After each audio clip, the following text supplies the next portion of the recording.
অতীতের আমলনামা, বর্তমান আমলনামা, এই দুইটা দেখে বুঝতে হবে আগামীর আমলনামাটা ওনাদের কেমন হবে। কে দুকাবাজ আর কে ওয়াদা রক্ষাকারী, এই জাতির এত পুড় খাওয়ার পরে এটাকে বুঝতে এখনো বাকি আছে। দুকাবাজকে না বলুন। একটা সম্পদের অভাবে আমরা জাতি হিসাবে বুক টান করে ঘুরে দাঁড়াতে পারলাম না। সেই সম্পদটাকে আপনারা বলবেন আশা করি, চরিত্রের সম্পদ। এই চারিত্রিক সম্পদের অভাবে আমরা বুক টান করে কোমর সোজা করে বিশ্বের দরবারে মাথা উঁচু করে দাঁড়াতে পারলাম না। যেই যায় লঙ্কায় সেই হয়ে রাবণ। এক ক্যান্ডিডেট একবার ক্যাম্পেইনে বের হয়েছেন, অপরিচিত এক বাড়িতে গিয়ে গলা জড়ায় ধরে বলতেছেন, আপনাকে দেখতে একেবারে আমার সহোদর ভাইয়ের মতো লাগতেছে। আলহামদুলিল্লাহ, এটা যেন বাকি 5 বছর স্মরণ থাকে। এরপরে বলতেছে, আপনার সাথে পরে কথা বলবো, আসেন আগে চাচার কবরটা জিয়ারত করে আসি। ওই লোক বলতেছে, কোন চাচার? কই আপনার আব্বার।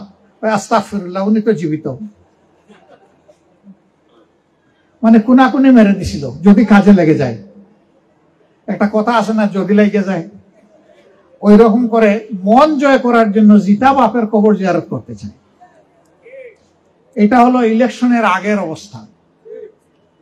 কিছু লোক, কিছু দল ইলেকশন আসার আগে বিশাল বিশাল ফিরিস্তি দিবে, বাংলাদেশকে কানাডা বানাবে, বাংলাদেশকে সিঙ্গাপুর বানাবে, আমেরিকা বানায় ছাড়বে, এবং শেষ পর্যন্ত আমাদেরকে একেবারে মঙ্গল গ্রহে নিয়ে যাবে।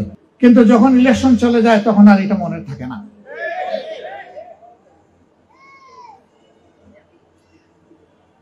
এই মিথ্যা ওয়াদাকারীরা নফসের দুঃখায়, শয়তানের ওয়াসওয়াসায় পড়ে মানুষকে দুঃখা দেয়।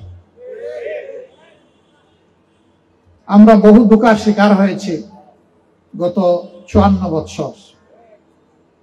আবার কি আরেকটা দুঃখা খাওয়ার জন্য আমরা তৈরি হচ্ছি?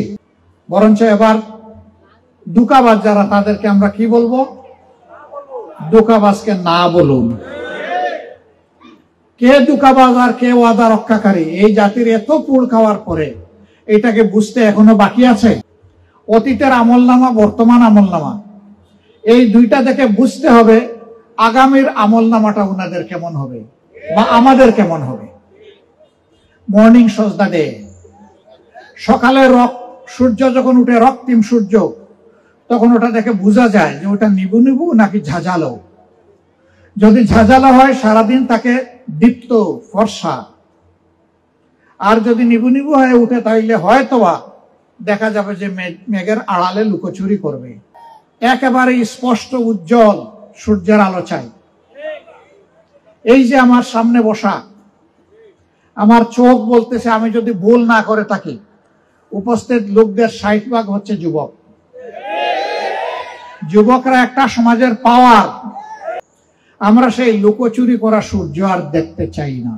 আমাদের আফসোস, এই সমাজের দায়িত্ব ছিল আমাদের পাওয়ার গুলাকে এম্পাওয়ার্ড করা, তাদের হাত গুলাকে দেশ গড়ার কারিগরের হাতে পরিণত করা, প্রত্যেকটা শিশুর শিক্ষা নিশ্চিত করা, তার স্বাস্থ্য সেবা নিশ্চিত করা, মায়ের স্বাস্থ্য সেবা নিশ্চিত করা।